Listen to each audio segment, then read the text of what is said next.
Muy buenos días. ¿Cómo están todos?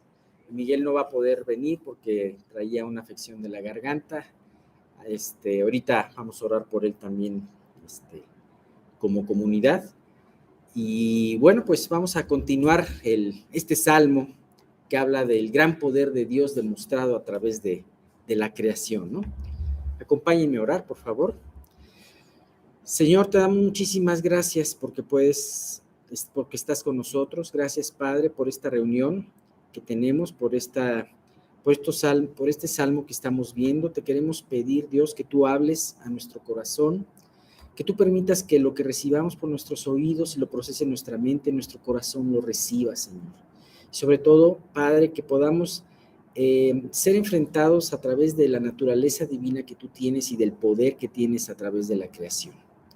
Te queremos pedir por todo esto, te pedimos por Miguel, que no pudo venir hoy por su afección en la garganta. Te queremos pedir que tú lo guardes, lo cuides, que tú guíes el tratamiento que deba de tener y que tú permitas, Padre mío, que él pueda estar con nosotros el próximo domingo.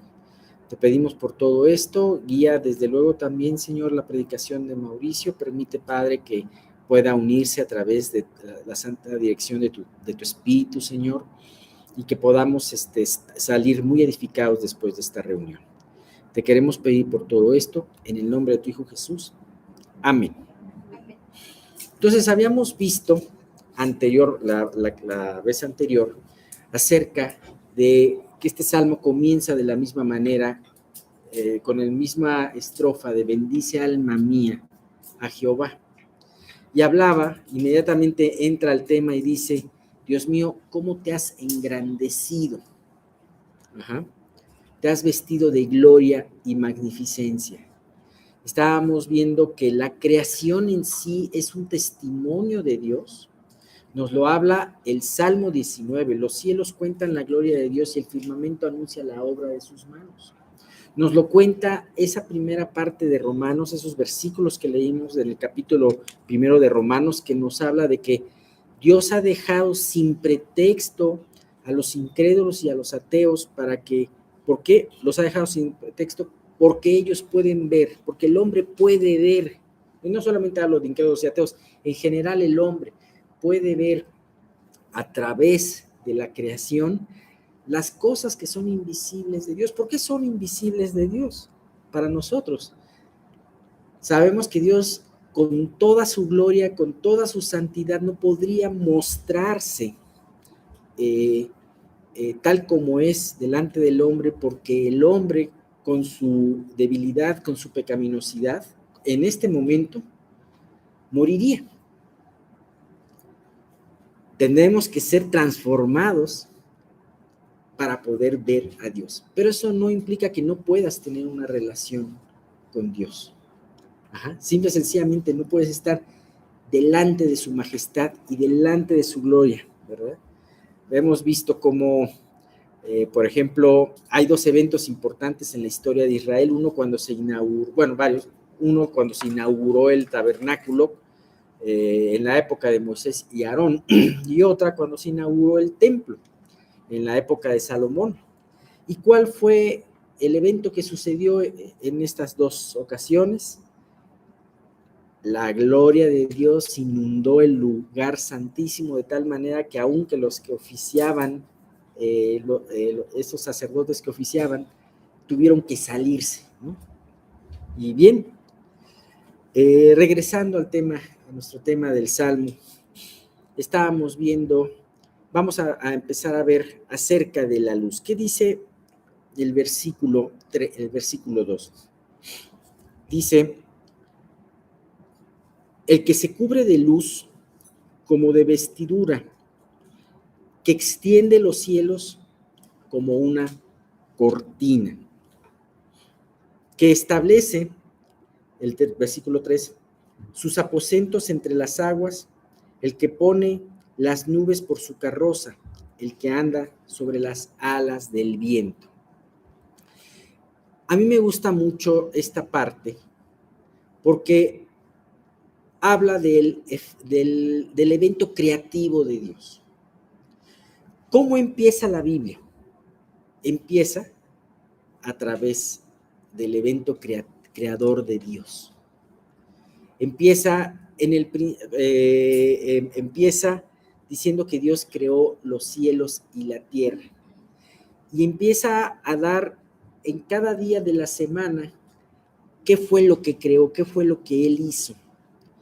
Y me llama mucho la atención porque lo primero que creó precisamente fue la luz. Ajá. Y creó Dios la luz. Acuérdense, si nos vamos un poquito a lo que es esa primera parte de Génesis, nos habla, en el principio creó Dios los cielos y la tierra. Y después en el versículo 2 dice, y la tierra estaba desordenada y vacía. Y en el versículo 3, me parece, dice, así que Dios dijo, sea la luz, y la luz fue hecha. ¿Mande? Y fue la luz.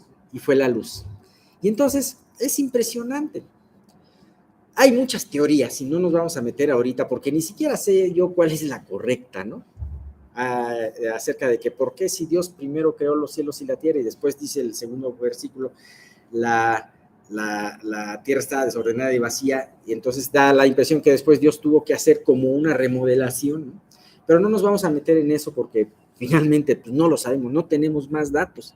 Pero lo que sí podemos ver es enfocarnos en ese proceso creativo de 6 días, que es algo impresionante. Y aquí nos habla de 2 elementos muy importantes que estuvieron, el agua, perdón, es el segundo, sí, la luz y después el agua. Bueno, había agua y Dios puso orden a todo ese caos. Fíjate que hizo 2 cosas muy curiosas con el agua. Lo primero que hizo fue dividió las aguas y parece que puso aguas en la tierra y aguas en la atmósfera. Ajá. Y el segundo evento que hizo con el agua es que separó las aguas de la tierra. Ajá. Dice Génesis 1 del 6 al 8. Luego dijo Dios, haya expansión en medio de las aguas y separe las aguas de las aguas. E hizo Dios la expansión y separó las aguas que estaban debajo de la expansión de las aguas, debajo de la expansión de las aguas que estaban sobre la expansión. Y fue así, y llamó Dios a la expansión cielos, y fue tarde y mañana del día segundo. Algunas personas piensan que que Dios, antes del diluvio, había una gran expansión de aguas, una gran expansión de ¿cómo se llama? Una atmósfera muy cargada de agua, como un gran toldo protector, ajá, alrededor de la tierra, ¿no? Y piensan algunos que a eso se refiere precisamente esta parte de Génesis, ¿no? Y bien, pues a mí me llama mucho la atención. Vamos a pasar primeramente a lo que es la luz. La luz la menciona como el primer elemento creativo de Dios. Ajá. Es el primer elemento en donde Dios empezó a poner orden a esa tierra desordenada. Ahora, no vamos a tener aquí una clase de biología porque yo no sé biología, pero me impresiona porque esto, ¿cómo podemos adaptarlo en nuestra vida? Nuestra vida generalmente es como ese versículo 2. En un principio, Dios nos creó, Dios nos hizo con un plan. Pero nosotros tomamos nuestra vida en nuestras manos y entonces nuestra vida se desordenó. ¿Y cómo nos encuentra Dios? Con una vida desordenada y vacía, como encontró la tierra. Y lo primero que dijo Dios es, hágase la luz. ¡Qué impresionante! La luz es tan importante, tan importante. La luz es algo que todavía no nos explicamos completamente su naturaleza, su comportamiento. El hecho de ver características físicas de la luz, como por ejemplo de que se recorre en un segundo 300,000 kilómetros, es algo que dices, wow, no me imagino cómo puede ser.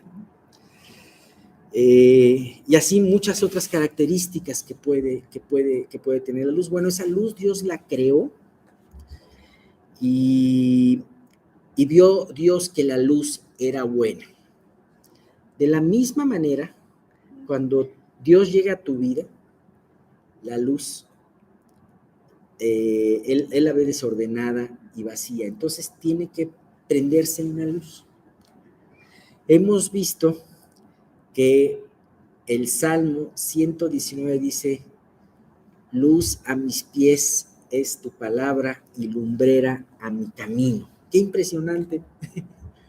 ¿Cómo es la forma como Dios trae luz a tu vida? A través de la palabra.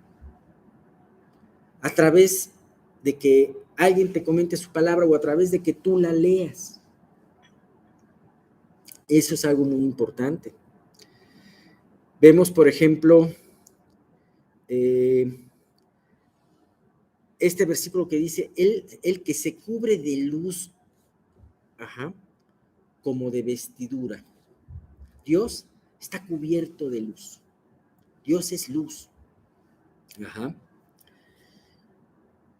Me impresiona cuando Moisés pasó 40 días y 40 noches delante de Dios en el monte Sinaí. Él tuvo un compañerismo muy profundo con Dios. Y cuando bajó a la tierra, dice la Biblia que su rostro resplandecía. Cuando tú pasas mucho tiempo con una persona, hay veces que dices, me acuerdo que yo me gustaba de soltero contar muchos chistes, y una vez y le contaba chistes a mi esposa, que en aquel entonces era mi novia, y entonces le decían sus familiares: oye, ¿viste a Alejandro, verdad? Pues le contaba un chiste y dice: oye, ¿viste a Alejandro, verdad? Entonces hay muchas cosas que cuando tratas a una persona las adquieres, dichos, algunas, no sé, muchas cosas, ¿no? De la misma manera Moisés, digo, si puedo hacer esa, ¿cómo se llama? Semejanza, pasó tanto tiempo con Dios que su rostro irradiaba. Tan es así que las personas que lo veían les molestaba, los deslumbraba, y él tuvo que ponerse un velo. Bueno, muchos años después esto mismo pasó con Jesús, cuando va con sus discípulos al monte donde Jesús se transfigura, para mostrarle a sus discípulos que él era Dios, que él tenía una gloria de Dios y que él había decidido despojarse de esa gloria y venir como el más humilde de los hombres. Pero en ese momento los discípulos lo vieron resplandeciente, junto con Moisés y Elías. Pues qué importante es la luz para Dios. Fíjate lo que dice aquí, cómo se nos narra en este salmo esta maravillosa energía utilizada como la vestidura del mismo Creador. Dice, fíjate lo que dice Primera de Timoteo, capítulo 6, versículo 16. El único que tiene, hablando de Dios, el único que tiene inmortalidad, que habita en luz inaccesible, a quien ninguno de los hombres ha visto ni puede ver, al cual sea honra y el imperio sempiterno. Amén. Esto es lo que hablaba Pablo, es al final de esta carta, y es una doxología, o es como una despedida final, en donde él dice: ¿a quién vas a hacer la honra? ¿A quién va a ser el imperio eterno? A un Dios que habita en, ¿cómo se llama? En la luz inaccesible, una luz que nosotros no podemos llegar. Ahora, todo esto está muy arriba, vamos a bajarnos un poquito. Dios, la luz te ilumina y te guía en la oscuridad. ¿Te atreverías a ir a un bosque oscuro sin una linterna? Pues no, ¿verdad? Pero también cuando estás en una habitación oscura y alguien prende la luz, te molesta, ¿no? Estos son dos efectos que tiene precisamente la luz. Tanto te sirve como guía para que no tropieces, como también te puede molestar porque no estás acostumbrado a ella. de la misma manera actúa las enseñanzas y la palabra de Dios en nuestra vida. Nos guía, nos muestra nuestras áreas que están mal, pero también muchas veces causa dolor, como el dolor que tienen tus ojos cuando se enciende una luz repentina.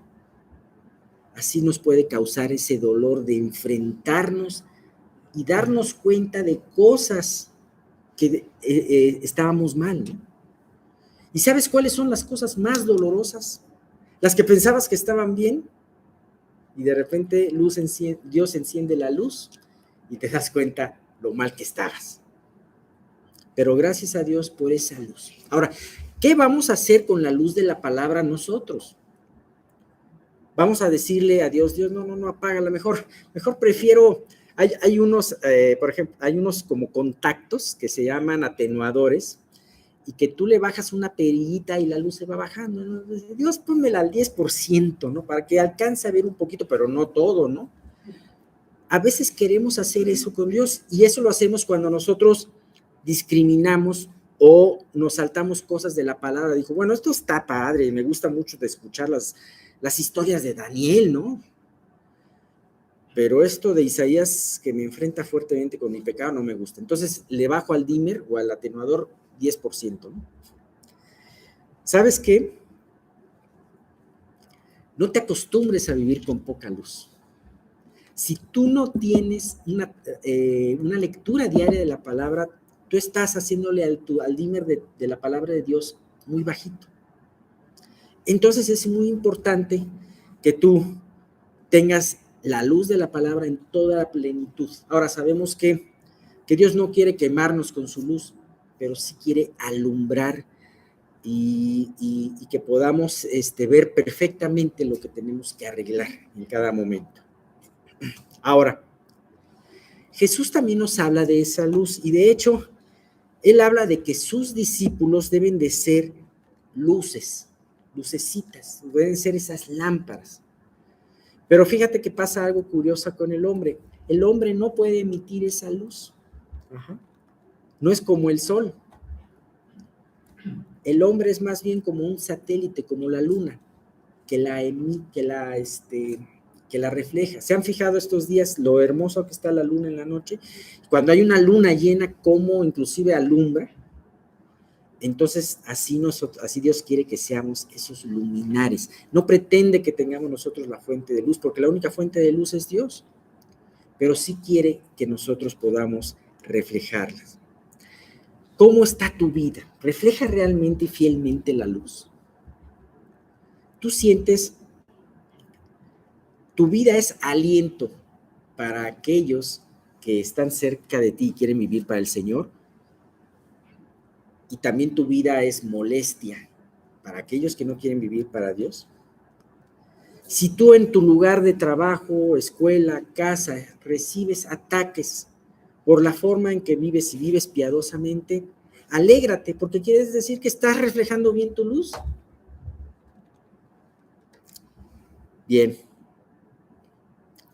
Se nos habla también en el siguiente versículo, dice que establece sus aposentos, dice, extiende los cielos como una cortina, que establece sus aposentos entre las aguas, que el que pone las nubes por su carroza, el que anda sobre las alas del viento. Es impresionante porque aquí habla Dios de que Dios habita también en las aguas. Y nos habla de que es un lugar, las aguas finalmente es un lugar accesible, poco accesible al hombre o difícil de acceder. Pero además representa estas aguas al mar. El mar es lo más vasto que podamos ver en la tierra. De hecho, cubre tres cuartas partes de la tierra aproximadamente. No me acuerdo si 2/3 partes o 3/4 partes.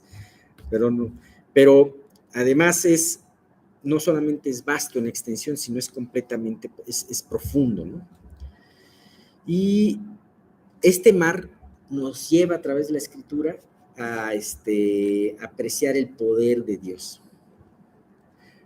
¿Nunca has estado en un peñasco, en un risco cerca del mar, y sobre todo especialmente en la noche, y no has escuchado el estrellarse de las olas en las rocas. Eso es algo impresionante, ¿no? Si tú vas, por ejemplo, a la quebrada ahí en Acapulco y escuchas sobre todo de noche ese ruido, te infunde un temor, ¿no? Ajá. Un respeto, porque es una fuente muy grande de energía. También el mar nos habla de las circunstancias exteriores que pueden estar fuera de nuestro control, tal como el viento, la marea, las tormentas, y que inclusive muchas veces están fuera del control aún del marinero más experimentado. En el Salmo 107 vamos a ver el ejemplo de un barco que está naufragando por causa de la tormenta y aún toda la experiencia de los marineros no sirve para poder sacar adelante al barco, ¿no? Bueno, pero aquí hay una buena noticia. Dios está sobre las aguas. ¿Y sabes qué? Dios está sobre esas circunstancias difíciles, poderosas, que nos llevan a, que están fuera de nuestro control, pero que gracias a Dios están sobre el control de Dios. ¿Qué hicieron los marineros de Jonás? Con Jonás. Bueno, hicieron lo que Dios quería a través de Jonás. Oraron a Dios, Dios les mostró y obedecieron finalmente a Dios a través de lo que les dijo Jonás. Y cuando cumplieron la voluntad de Dios, los marineros, el mar fue aquietado completamente. La paz de Dios llegó ahí. Así que Dios está al absoluto control del mar y además de sus temporales, ¿no? Este versículo que estábamos leyendo precisamente aquí, que dice, no solamente establece los aposentos entre las aguas, sino que también pone las nubes por su carroza y anda sobre las alas del viento. Qué hermoso es saber que Dios tiene control de todo esto y que además en el Nuevo Testamento nos habla de Jesús, que también tiene control de todo esto. Vamos a ver Mateo 8 del 26 al 27. Estaban los apóstoles en una barca y empezó a haber una tormenta no muy grande, más o menos mediana. Y entonces Jesús estaba completamente dormido y los otros estaban con toda su sabiduría de pescadores tratando de sacar adelante a la embarcación y estaban muy asustados. Y vieron a Jesús dormido y lo despertaron, le dijeron, Señor, ¿que no te da cuidado en nuestras vidas? ¿Cuántas veces estamos en un problema nosotros, en una situación, y nuestro clamor es, Señor, ¿que no te da cuidado lo que está pasando conmigo? Así hicieron con Jesús. ¿Y qué fue lo que hizo Jesús? Se despertó y les dijo, ¿por qué teméis, hombres de poca fe? Entonces, levantándose, reprendió a los vientos y al mar y se hizo grande bonanza. Y los hombres se maravillaron diciendo, ¿qué hombre es este que aún los vientos y el mar le obedecen? Ese hombre es el mismo Dios que su aposento está en las aguas, que su carroza está en las nubes, que anda sobre las alas del viento. Y el mismo que quiere tener una relación contigo, si es que todavía no la tienes. Marcos 6, 47 al 48, no solamente Jesús hacía eso, sino también podía caminar sobre el agua. Y al venir la noche, la barca estaba en medio del mar y él solo, hablando de Jesús, en la tierra. Y viéndoles remar con gran fatiga, porque el viento les era contrario, aquí había dos situaciones para los apóstoles, para los discípulos, la fatiga y el viento en contra. A veces nos sentimos así, ¿no? Cerca de la cuarta vigilia de la noche, vino a ellos andando sobre el mar y quería adelantárseles. Una vez más vemos al Dios por encima de los temporales, por encima del mar, por encima de los vientos. Pues ese es el Dios que quiere tener una relación contigo. Así que estos versículos y toda esta enseñanza debe de ser un gran aliento para nosotros, ya que Dios, el Dios que nos salvó, el Dios que nos está llamando y al que servimos, tiene el control completo de nuestras vidas, incluyendo las tormentas. Y bien, por si fuera poco, viene el siguiente versículo que dice: el que hace a los vientos sus mensajeros y a las flamas de fuego sus ministros. Entonces, ¿qué tiene que ver esto? Bueno, aquí claramente nos habla de que esto, no solamente Dios no tiene un control sobre las cosas terrenales, sino también por las cosas espirituales. Y claramente se nos habla de que estos vientos, sus mensajeros y estas flamas de fuego son, como lo que veíamos en el Salmo 103, ángeles, es su corte, ¿no? Podemos ver que la palabra en hebreo utilizada para vientos es ruaj, que es la misma utilizada para el espíritu, y malak, mensajeros. Mensajeros, ustedes saben que la palabra ángel viene del griego y que significa mensajero. Ajá. Así que estas palabras hablan de que Dios creó también a los espíritus y a los ángeles. En algunas traducciones, como la NTV, por ejemplo, habla de mensajeros también, ¿no? Y bien, los ángeles están al servicio de nuestro Creador y cumplen rigurosamente sus órdenes, como lo habíamos visto al final del Salmo 103. Ellos son mayores que nosotros en inteligencia y en poder, pero aún así obedecen inmediatamente a la voluntad de Dios. ¿Por qué? Porque lo conocen y lo ven. Es importante que tú vayas conociendo mejor a tu Dios, porque yo te aseguro que tu obediencia, que ahorita puede ser pequeña, si tú lo conoces de una manera más profunda, va a ser una obediencia mucho mejor, porque tú vas a saber y vas a confiar perfectamente en la persona que te está pidiendo lo que te está pidiendo. De este versículo hace alusión Hebreos, capítulo 1, versículos 6 al 9, fíjate lo que dice.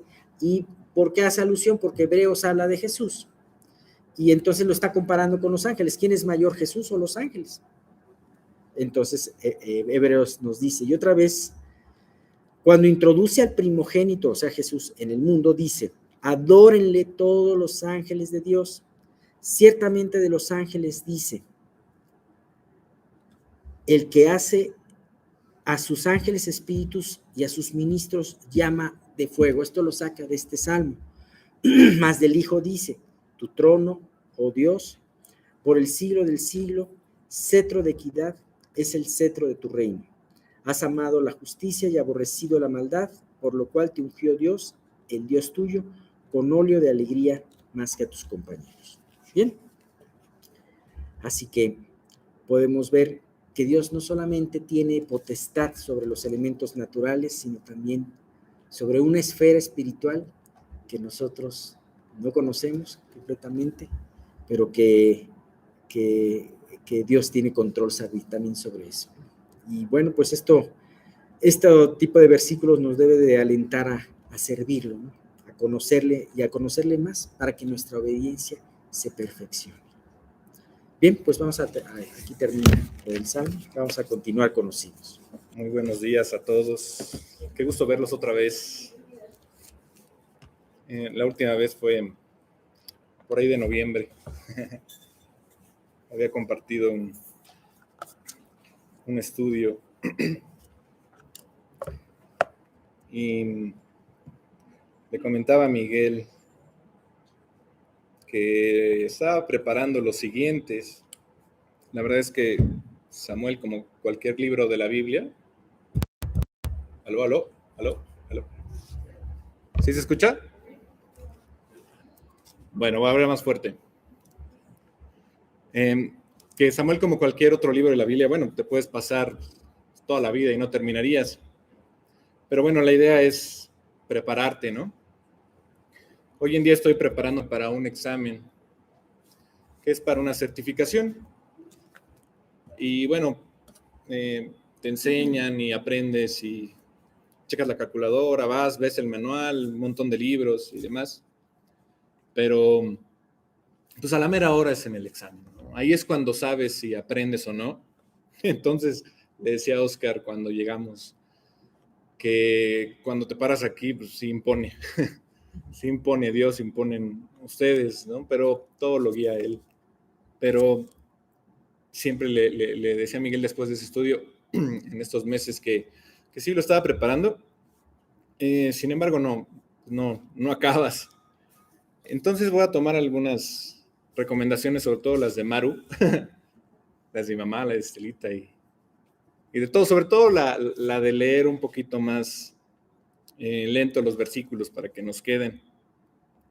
Y si recuerdan, la última vez vimos el capítulo 4 de Primera de Samuel, que es justamente cuando Israel pierde el arca del pacto, el arca de Dios. Y en estos capítulos, en esos 4 capítulos de Samuel, nos centramos en diferentes personajes, si lo recuerdan. Y los habíamos seleccionado, además de cómo venía el libro orgánicamente, pues era para alimentar también este crecimiento espiritual. Sin embargo, en este capítulo, en el 5 y en el 6, no nos vamos a centrar en una persona. En realidad nos vamos a centrar en un objeto. Y este objeto, obviamente, pues es un mueble, básicamente. Un mueble que ocupa en este caso, después de estos 4 capítulos, ocupa dos capítulos de Samuel. Y bueno, la verdad es que este mueble, Dios ordenó a su pueblo que lo construyera. Y era una pieza, madera, hermosa, era un cofre, básicamente. Le pusieron el arca. Pero nos va a enseñar muchas cosas en estos 2 capítulos. La idea de Dios al construir este cofre era, pues, que nosotros, o en su momento los israelitas, lo honraran, porque la voluntad de Dios era interpretar esto, que deseaba vivir con el hombre, deseaba vivir con su pueblo, pero de una manera, pues, tangible, y también que se manifestara para su propia voluntad, ¿no? Al menos esa es la parte que vemos en el Antiguo Testamento. Antes bueno, cuando hicieron el arca y todo esto, pues ya saben, Dios protegía a su pueblo con la nube para que los cubriera del sol en el desierto y la columna de fuego en las noches para que los cubriera del frío. Y bueno, esta arca estaba en este lugar santísimo, era el lugar, pues, ahora sí que más puro de su tabernáculo.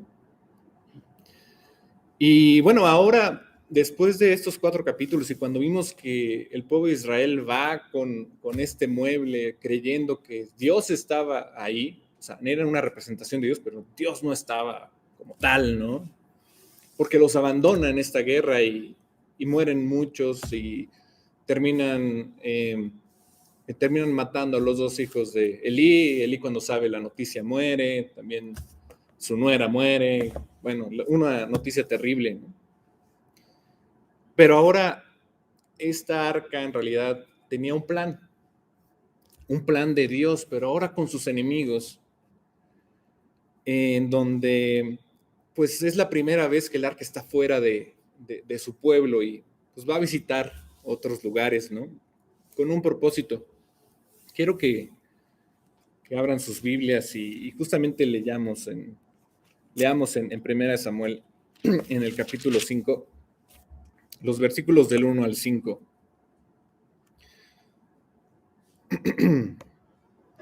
Dice, bueno, les voy a poner del 1 al 3. Dice, cuando los filisteos capturaron el arca de Dios, la llevaron desde Ebenezer a Asdod, y tomaron los filisteos el arca de Dios, y la metieron en la casa de Dagón, y la pusieron junto a Dagón. Y cuando al siguiente día los de Asdod se levantaron de mañana, He aquí Dagón postrado en tierra delante del arca de Jehová. Y tomaron a Dagón y lo volvieron a su lugar. Bueno, ¿qué sucedió aquí? Los filisteos, después de ganar esta arca, este trofeo, pues querían jactarse de su poder, ¿no? Y estar orgullosos de ello, ¿no? Por lo tanto, pensaron, ¿dónde ponemos nuestro trofeo? Pues ya vamos a presumírselos a nuestros dioses. Y bueno, pues ahí está Dagón, que era uno de los principales. Y bueno, pues se lo pone al lado del, mira, ya te conquisté un nuevo trofeo, ¿no? Y entonces esta declaración de haber triunfado sobre el pueblo de Israel, pues era una realidad de ellos, ¿no? De sus mentes que habían tomado este arca y lo habían hecho un símbolo, ¿no? Y bueno, ahora sí que le decían a Dagón, oye, mira, pues ya lo logramos. Esta arca se ha convertido pues, en ese trofeo.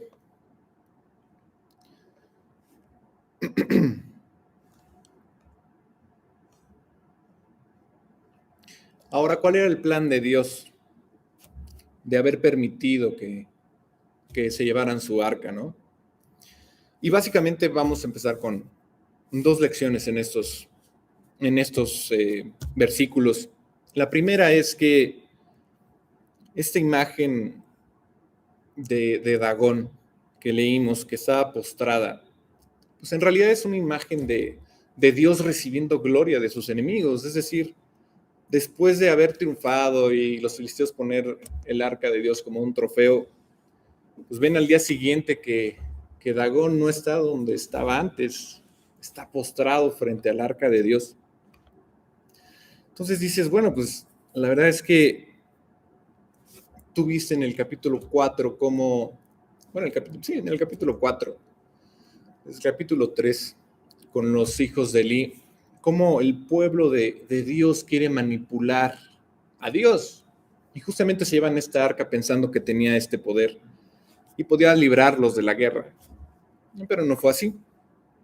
Entonces ahora trata el mismo enemigo, el mismo filisteo, tratar de manipular a Dios, ¿no? Sin embargo, pues el mismo demonio se postra ante el arca, ¿no? Y da a entender la soberanía de Dios. En realidad, nosotros no vamos a poder anular esta soberanía de Cristo de Dios por más que podamos, ¿no? En este caso. Hay lugares en donde pues vemos que han tenido estos pensamientos los filisteos en ese momento, y vemos cómo las personas hoy también en día tenemos o en algunas ocasiones estos pensamientos de no, seguramente voy a hacer algo diferente a Dios y no voy a seguir el plan, ¿no? Ahí conocen a un Jonás que pues, no siguió el plan de Dios y bueno, le fue como en feria. Ahora bien,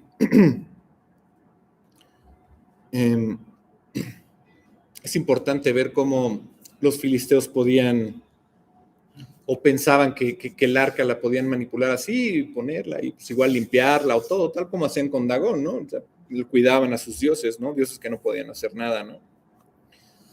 Y muchas personas hoy en día toman a Dios, pues lo colocan junto a ídolos, ¿no? No solamente a Dios como una idea, sino colocamos a Dios en un lugar donde hay otros ídolos más. Algunos es, como decíamos en otros estudios y escuchando a Miguel, ¿no? Escuchando la Biblia, pues uno es, no sé, el poder, el orgullo y demás.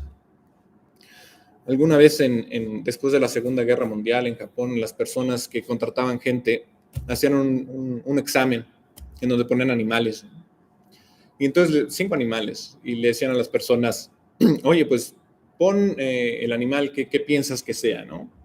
Para no hacérselos largo, había uno en particular que era el orgullo y casualmente todos ponían ese animal hasta arriba como prioridad número 1 y la interpretación era que era orgullo, ¿no? Porque todos somos orgullosos, todos queremos ser el héroe, ¿no? Y bueno, pues aquí también los mismos filisteos querían ser los héroes y presumirlo ante sus dioses. Y todos tienen esta idea también de todos los caminos llevan a Roma. No solamente creían en Dagón, sino creían en otros dioses, ¿no? Pues uno más, pues no importa, ¿no? Si les ayudó a los judíos a salir de Egipto, pues también nos va a ayudar a nosotros como filisteos a salir de alguna que otra batalla, pero no era así. Ahora bien, ¿qué vieron estos filisteos cuando ven a Dagón en el cielo, ¿no? En el cielo, perdón, en el suelo. Pues él está acostado, pues me lo imagino, ¿no? Pues boca abajo. Y ante el arca de Dios adorándolo. Y la verdad es que el arca representaba al Dios vivo y verdadero, a pesar de la blasfemia que estaban haciendo los filisteos, a pesar de su arrogancia de decir, le ganamos al pueblo de Dios. Y en lugar de sentirse o de admirarse, pues la verdad dice que lo levantaron y lo volvieron a colocar, ¿no? Seguramente es una coincidencia, ¿no? La verdad es que todo lo que se opone a Dios un día caerá y van a adorar a Dios igual que este Dagón estaba poniendo la muestra. Estos filisteos, pues, después de ver esto y volver a colocar a Dagón, seguramente estaban pensando, bueno, pues, ¿cómo llegó ahí? Bueno, quién sabe, se cayó, pero estaba postrado. Bueno, tal vez fue un fantasma, ¿no? No sé. Pensaban tantas cosas que igual dijeron, bueno, es un fantasma, es el dios del viento. Tal vez alguien entró y lo puso así, una broma. Tantas cosas que pudieran haber pasado en la cabeza. Pero la verdad me parece divertido cómo le estaba jugando Dios una broma. Una broma para mostrar su poder poco a poco. Y la verdad es que Dios mostraba que no necesitaba una intervención humana para hacer algo. Era un arca y la verdad es que los demonios se arrodillan ante Dios y esta arca que lo representaba, bueno, no fue la excepción.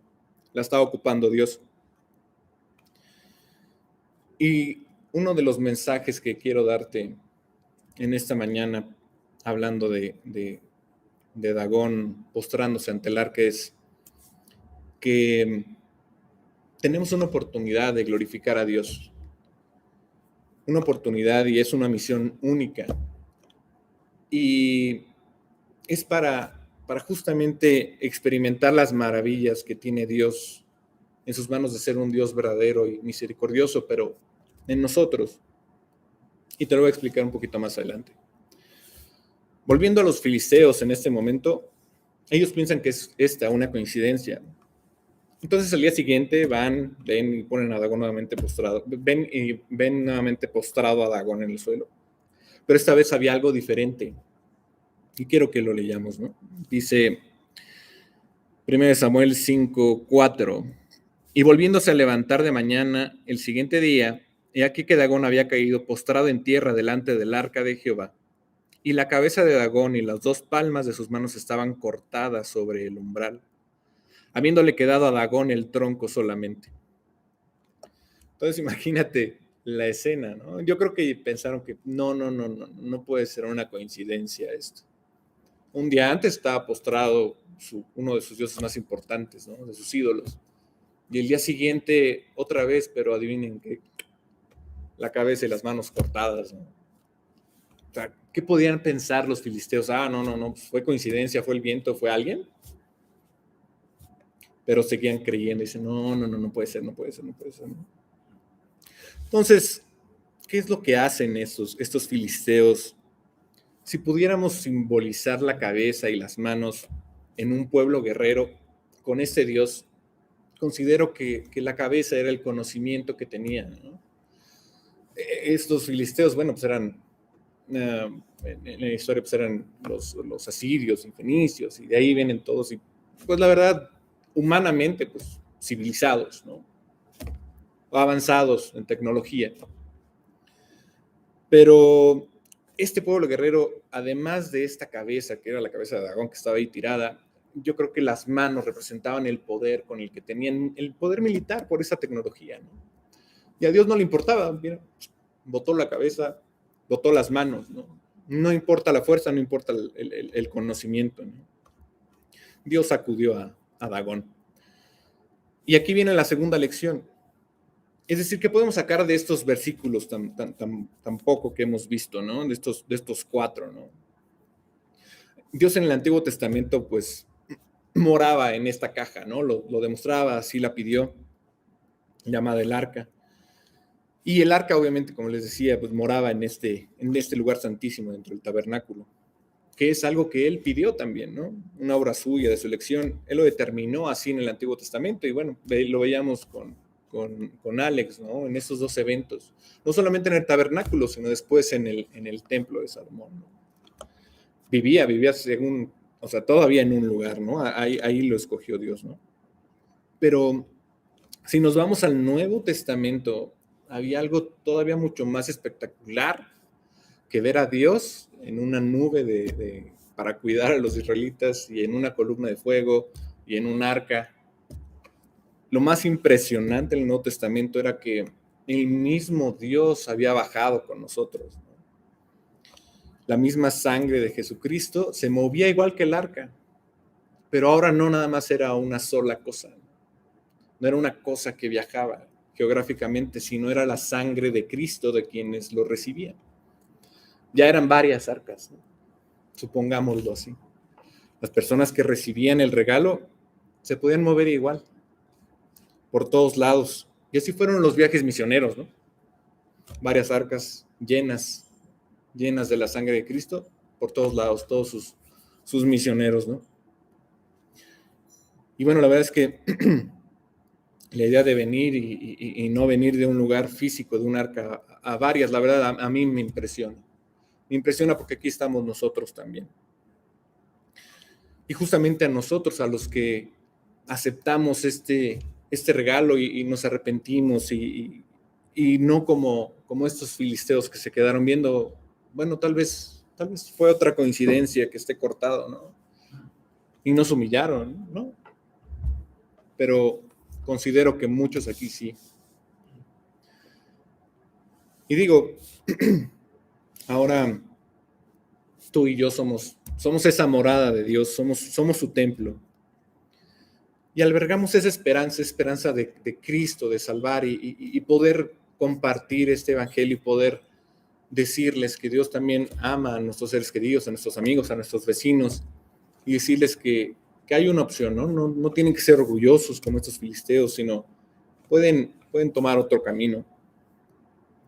Ahora, uy, se me fue, perdón. Aquí está.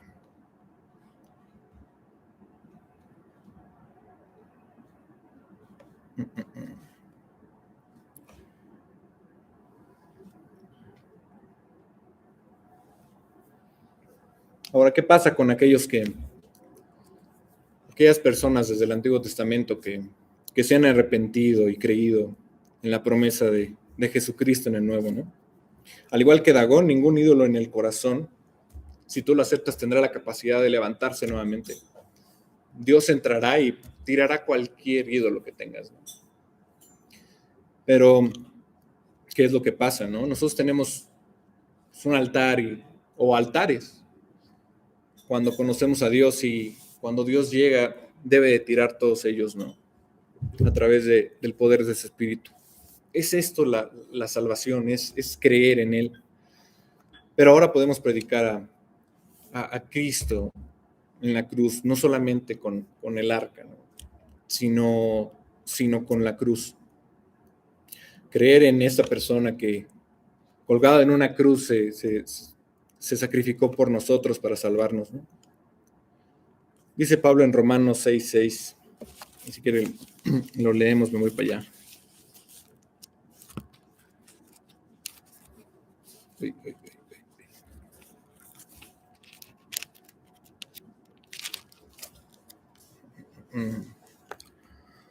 Sabiendo esto, que nuestro viejo hombre fue crucificado juntamente con él, para que el cuerpo del pecado sea destruido, a fin de que no sirvamos más al pecado. Es decir, Pablo dice que tenemos un antiguo yo, ¿no? Que en realidad fue crucificado también, para que el cuerpo de nuestro pecado sea reducido tanto como el cuerpo de Dagón, cortado, ¿no?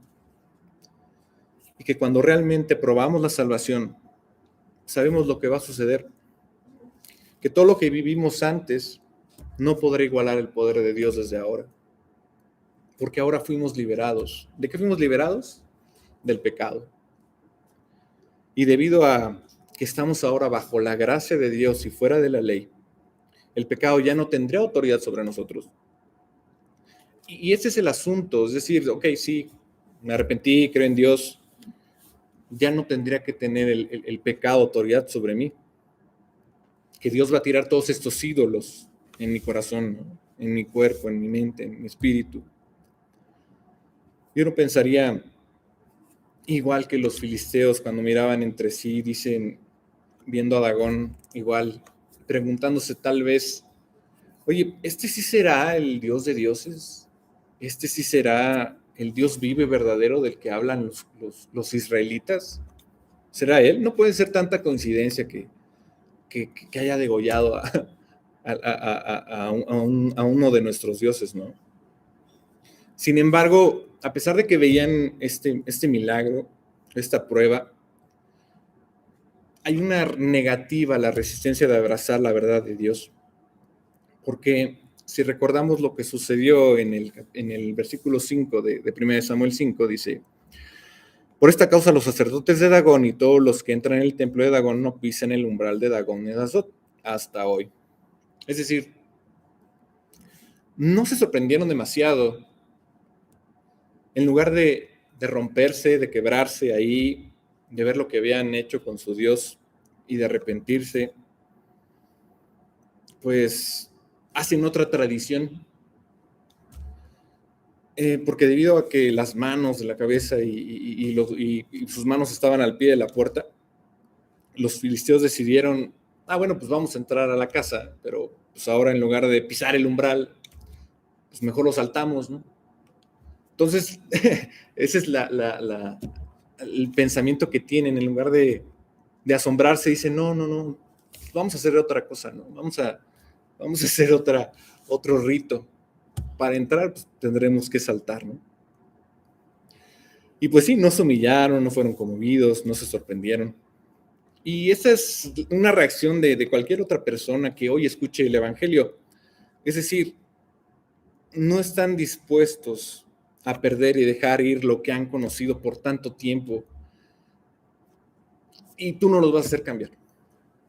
Cuando tú hablas con alguien y le dices, no, pues es que la religión, no, pues es que no vas a tener nada, no, pues es que Dios te va a dar una vida espiritual, pero la persona te empieza a decir, no, pues es que el Australopithecus, no, pues es que el poder y el dinero y lo que quiero y demás, por más que tú lo intentes, no vas a poder cambiar su manera de pensar, su cultura.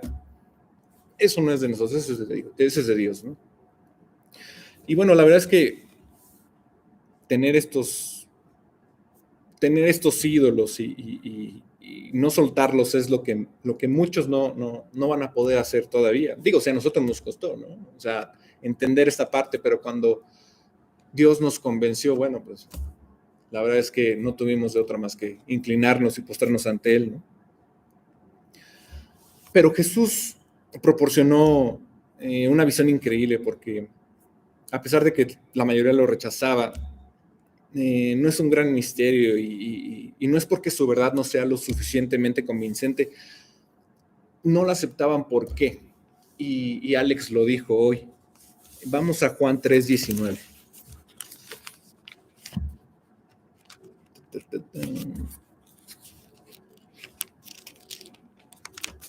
Dice Juan 3:19. Y esta es la condenación, que la luz vino al mundo y los hombres amaron más las tinieblas que la luz, porque sus obras eran malas.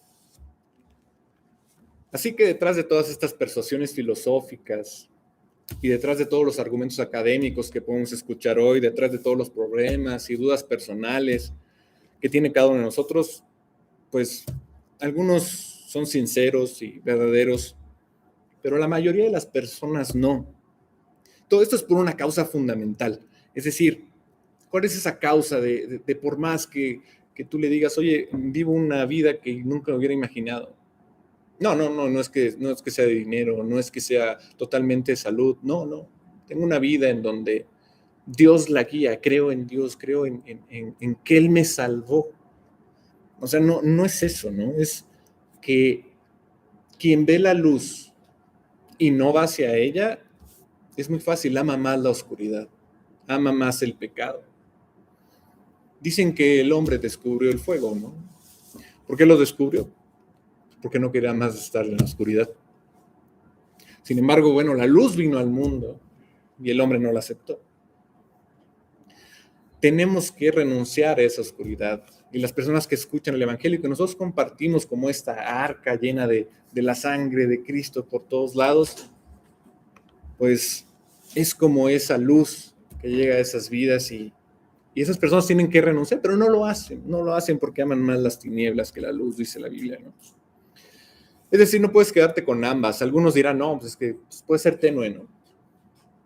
Y justamente eso querían plantear con el símbolo del yin y el yang, ¿no?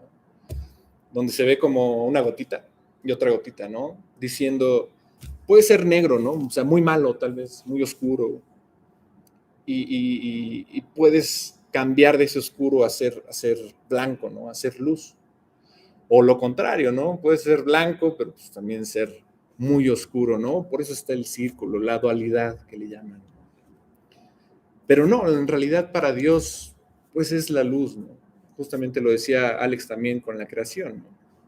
Por eso se hizo la luz, todo estaba desordenado, todo estaba vacío.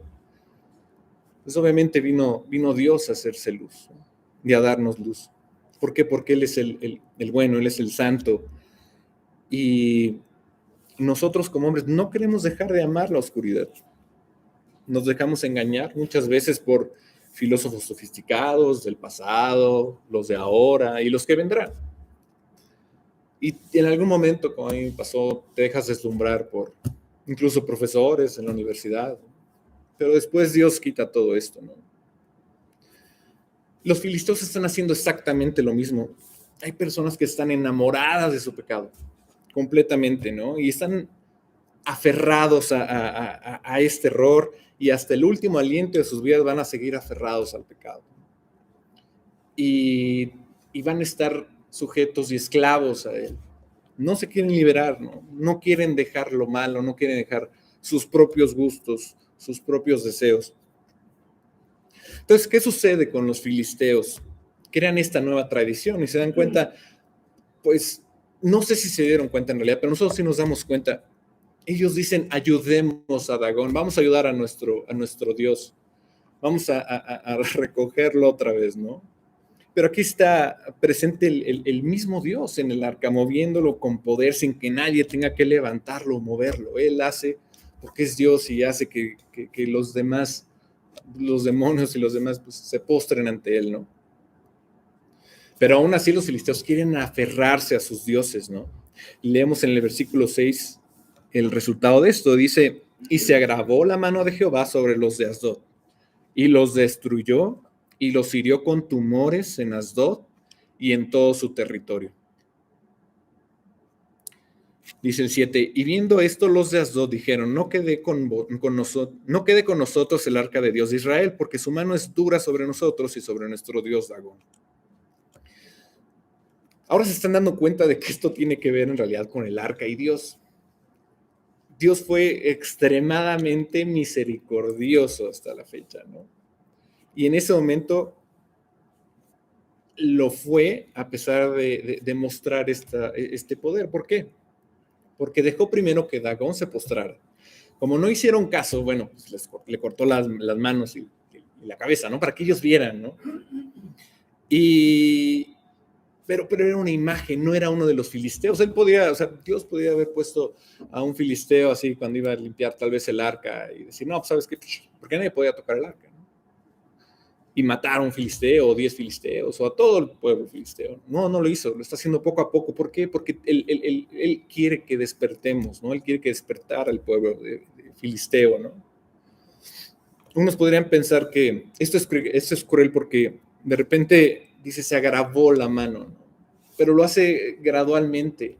Si recuerdan a Elí y sus hijos, Elí cuando escuchaba a Dios, bueno,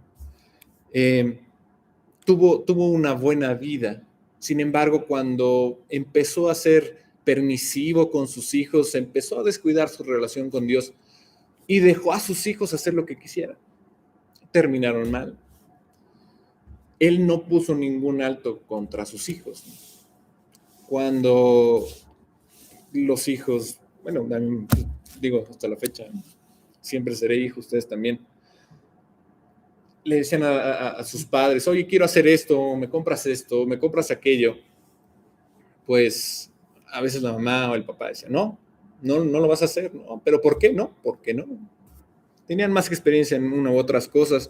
Hoy en día, por ejemplo, una salida es muy peligrosa, ¿no? Una salida con amigos, una comida es muy peligrosa.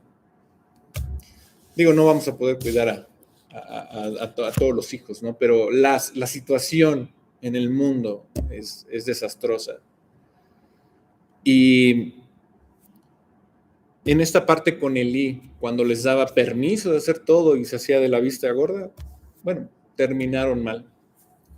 La idea de Dios con sus hijos es ponerles alto, ¿no? Decirles, ponerles una advertencia una y otra vez, ¿no? Tal vez más fuertes cada vez, más fuertes. Oye, pues no sales, oye, pues no va a haber postre, oye, pues no vas a jugar, oye, pues no vas a salir con tus amigos, oye, te voy a quitar el celular.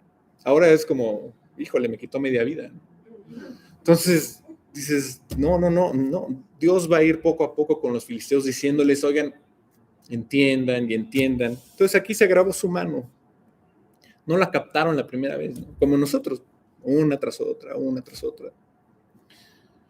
De hecho, toda esta parte en donde si tú lo lees y ves o lees toda la vida y dices, no, es que Dios no era misericordioso. Pero yo creo que sí, lo dice la Biblia. Cuando abres tu corazón a Dios y a su espíritu y lo recibes. ¿Por qué? Porque si tú lees, por ejemplo, en Apocalipsis 16:9, vas a ver una de las misericordias de Dios. Unos dirán, no es cierto. Bueno, pues vamos a leerlo. 16:9 dice,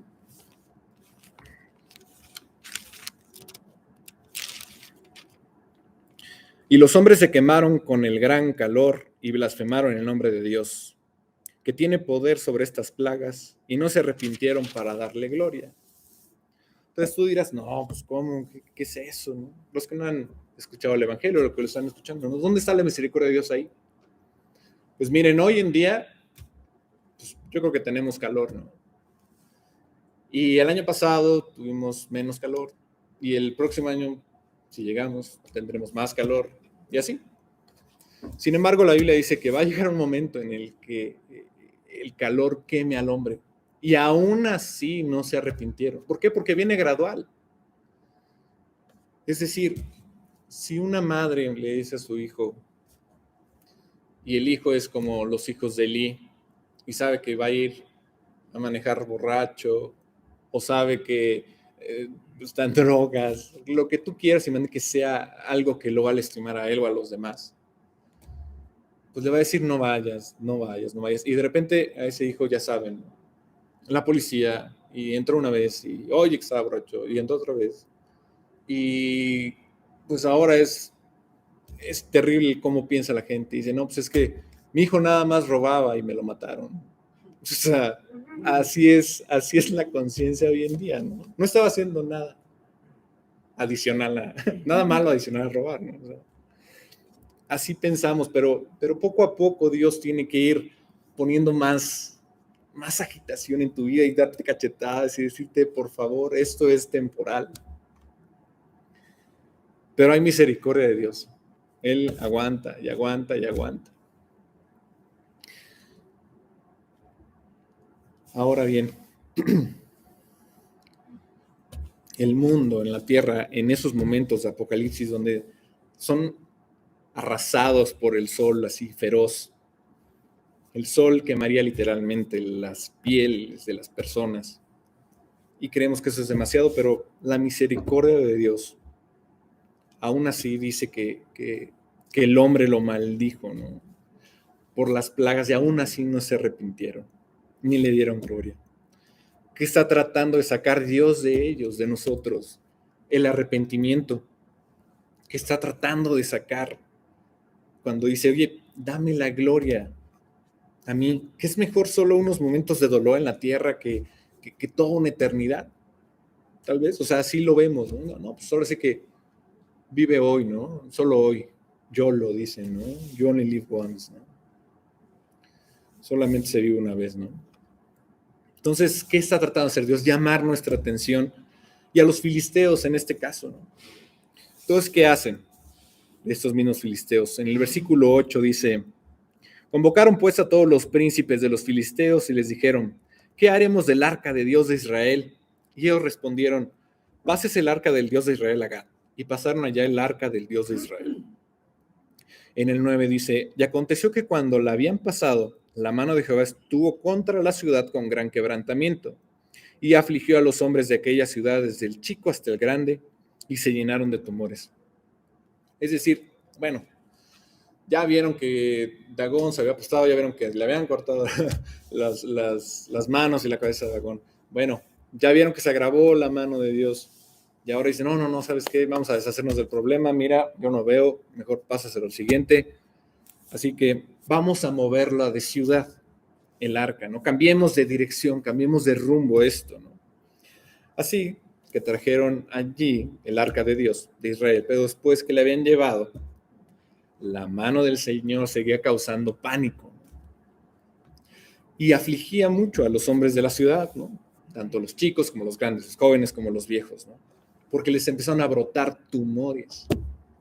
Hay varias teorías acerca de eso, pero dejémoslo como dice, en tumores, ¿no? Entonces dices, bueno, pues, ¿esto está bien o no? Dice el versículo 10, entonces enviaron el arca de Dios a Ecrón, y cuando el arca de Dios vino a Ecrón, los ecronitas dieron voces diciendo: han pasado a nosotros el arca de Dios de Israel para matarnos a nosotros y nuestro pueblo. Entonces simplemente lo están pasando de una ciudad a otra, y están pensando, o sea, ¿qué pasa, no? ¿En qué punto de la rigurosidad de Dios estamos? ¿Adoraremos a este Dios o no? La verdad es que estaban cambiando de un lugar a otro al Dios vivo y verdadero, ¿no? O tal vez deshacerse de él, que era lo más probable. Entonces, pero ellos se siguen aferrando a sus creencias, ¿no? Y se siguen aferrando a esta sensación de victoria o sea, no la dejan ir a Israel, dicen: no. Pues tal vez no le cayó bien el sol aquí, mejor vamos a mandarla a otra ciudad, ¿no? Pero no la seguimos quedando. Oye, pero vas a sufrir y todo, no vayas, no hagas tratos con la gente mala, ¿no? No sé, con el narco, el que vuela, o sea, no vayas, no. Sí voy a ir. Oye, pero ya te encerraron, ya te sacaron, ya te dieron de balas, ya estás en el hospital, ¿no? No importa, ¿no? O el alcohólico, ¿no? Que ya lo meten al anexo, no, es por tu bien, ¿no? Pero aún así no entendemos, ¿no? Entonces, siempre el orgullo se interpone en nuestro camino, pensando que nosotros somos los que hacemos bien las cosas. Ahora, ¿cuánto tiempo podrá guardar el arca el pueblo filisteo, ¿no? ¿Y cuánto tiempo podrán soportar el testimonio verdadero de Dios? Es decir, ver las maravillas de Dios todo el tiempo y decir: no creo que sea, yo creo que no. Yo creo que sí venimos de los australopitecos, así peludos, ¿no? Yo digo que sí. Pero aún así, pues bueno, nada es coincidencia, ¿no? Entonces, la propia terquedad de su razonamiento fue su sufrimiento, ¿no? Y su propio orgullo, pues les puso esta barrera, ¿no? En contra de esta posibilidad de liberarse, ¿no? Y hay personas que en realidad responden de la misma manera, simplemente no quieren dejar ir su pecado, no quieren dejar la oscuridad, no quieren ir a la luz. Y simplemente lo harán todo y no se darán por vencidos en no darle la gloria a Dios. Jesús, cuando estuvo en la tierra, pues experimentó esa reacción en sí mismo, ¿no? El último tabernáculo de Dios se hizo hombre, se hizo carne. Y era mucho más grande que el arca, ¿no? Más grande que cualquier cosa. Juan 12:42 dice: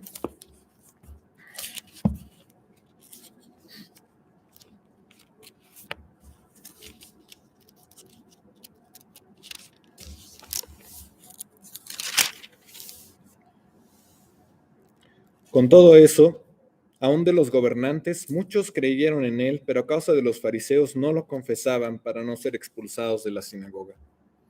Es decir, a pesar de que veían al mismo Dios, al mismo tabernáculo, al último sacerdote, a Dios hecho hombre, los mismos líderes religiosos, o sea, pensando, dicen, no creo que sea. Ellos trataban de hablar mal y convencer a los demás, ¿no? Ellos mismos, ¿no? ¿Y por qué? Nada más por no ser expulsados de la sinagoga. Y digo, hasta la fecha, hasta la fecha, ellos se cuidan mucho y no vaya a ser que alguno se vuelva a Dios, porque sí, lo expulsan de su grupo, ¿no? Hasta la fecha lo siguen haciendo. Y aquí se nos dijo, porque aman más la gloria que viene de los hombres que la gloria que viene de Dios. Entonces, ellos creyeron y entendieron que sí, era el Mesías que habían profetizado los profetas, que Jesús era él, el que estaba escrito en los Salmos, ¿no? Sin embargo, no lo confesaron con sus labios porque no querían perder su membresía en la sinagoga. Y bueno, el Evangelio de Juan va todavía más allá y dice, porque aman la gloria que viene de los hombres más que la gloria que vendría de Dios, ¿no? Y muchos hoy serán condenados por la misma razón. Será por miedo de perder algo, como los filisteos que querían perder su trofeo, no querían perder su victoria, no querían perder esta alabanza de que habían conquistado al Dios de Israel, no querían perder autoridad frente a las demás naciones, autonomía para que les siguieran mandando tributos, tal vez. Querían aguantar, pero aguantar las maravillas y que Dios en realidad te vea y te mueva y te diga, me importas, pues les va a costar mucho. Y la gente va a pagar un precio alto. Y en realidad esto solamente va a empeorar.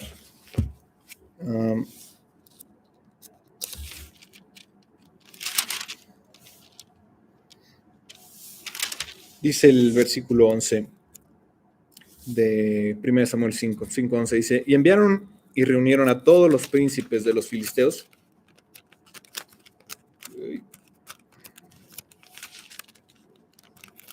Todos los príncipes de los filisteos diciendo, enviad el arca de Dios de Israel y vuelva hacia su lugar, y no nos mata a nosotros ni a nuestro pueblo, porque había consternación de muerte en toda la ciudad, y la mano de Dios se había grabado allí. Es decir, enviaron a sus extranjeros, juntaron todos los señores de los filisteos y dijeron que despidieran el arca de Dios a Israel, que volviera a su lugar para que ya no matara a nadie, ¿no? Ni a nosotros ni a nuestro pueblo, porque había este pánico. En realidad había una pandemia en medio de ellos, ¿no? Nosotros la vivimos, ¿no? Y hay un punto en el que dijeron, basta, ¿no? Basta de esta pandemia, ¿no? Mejor vamos a enviarlo de regreso de donde vino. ¿Por qué? Porque finalmente rechazamos abiertamente a Dios. Digo, era una revelación hasta cierto punto lo que habían hecho, ¿no?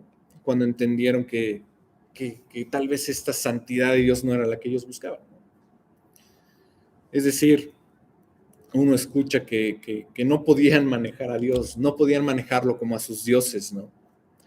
Cuando se dieron cuenta que Dios en realidad exige ser el Señor sobre tu vida, sobre sus vidas, y que Él establece estas normas de cómo relacionarnos con Él, con el mismo Dios, ellos dijeron, no, gracias, creo que no me interesa, ¿no? No sabíamos que esto de portarte bien, de esto de no matar, de esto de no conquistar, o de esto de no ser orgulloso, como que no es mi plan, ¿no? A mí me gusta enorgullecerme y vencer y no ser vencido, tener muchos dioses, ¿no? Eso me gusta. Entonces, no, Dios, gracias, no quiero tu arca, ¿no? Y pues les digo que hoy muchas personas cuando llegan a la revelación de Jesucristo por medio de este evangelio, lamentablemente llegan a la misma conclusión. Es decir, hay una versión de Jesús que calma, o bueno, como dice un versículo, dice, apacigua la carne, que nos hace sentir cómodos, nos hace sentir que tenemos el control. Pero en el momento en el que escuchamos el verdadero mensaje de Jesús, pues es ahí donde el control se pierde. Ya no tenemos nosotros el control. Y es ahí donde la gente se adelanta, ¿no? y dice, no quiero nada, absolutamente nada que ver con Dios. Si este es quien realmente es, entonces pues me arrepiento de haberlo traído, ¿no? En primer lugar, porque tratan de enviarlo de regreso, y es ahí donde llegamos a este capítulo 6, en donde justamente los filisteos devuelven el arca, ¿no? Para cerrar, en el versículo ese dice, y los que no morían eran heridos de tumores, y el clamor de la ciudad subía al cielo. Es decir, en lugar de cambiar su vida, pensar en que tenían al Dios verdadero ahí, decían, no, híjole, no, mejor hay que enviar de regreso el arca, ¿no? No quiero nada que ver con el Dios de Israel, no me gusta. Yo pensé que era diferente, pensábamos que lo podíamos usar en batallas, que lo podíamos manejar a nuestro antojo, pero ser y dejar nuestro control a Dios, no me gusta. Y la verdad es que muchos son así. Nosotros mismos nos alejábamos de Dios cuando se presentó el Evangelio, pero Dios siguió insistiendo. No llegamos a que nos quemara el sol. No llegó ese momento crucial que, si Dios quiere, lo veremos en el capítulo 6, en donde vamos a recordar a Faraón, que después de 6 plagas no se arrepintió. Y Dios dijo, ok, no te arrepientes, bueno, pues te voy a ayudar. Y su corazón lo hizo más fuerte para no arrepentirse, ¿no? Hay un momento en el que Dios en realidad hizo tanto para que tú hicieras caso, que ve tu corazón y dice, no, ya, se endureció completamente. Y ya no hay manera de volverlo atrás. Entonces, quisiera que oremos y pidamos por nuestra iglesia. Señor, gracias por esta mañana que nos has permitido venir y escucharte. Te pedimos que pues tú las palabras que nos diste pues las podamos entender, guardarlas en el corazón y arrepentirnos de los pecados que hemos cometido. Señor, no permitas que nuestro orgullo vaya adelante, Señor, sino que tú lo controles, lo limpies, lo quites como quitaste a Dagón. Y Señor, pues te pedimos que nos hagas más a ti, que nos hagas más como esa arca, que nos lleves por todos lados con la sangre de tu Hijo para que podamos predicar tu evangelio y tu salvación. Te pedimos por Miguel que se sienta mejor, cuida su salud, la de su familia. Te pedimos también por todos los miembros de la iglesia que no pudieron venir. Te pedimos que los limpies, los protejas, los convenzas, Señor, de seguir tu palabra día con día, al igual que a nosotros. Y te pedimos que este día, pues tú nos bendigas, nos cuides de todo mal y nos llenes de tu espíritu. Gracias, Señor, por todo esto, y te lo pedimos en nombre de Jesús. Amén.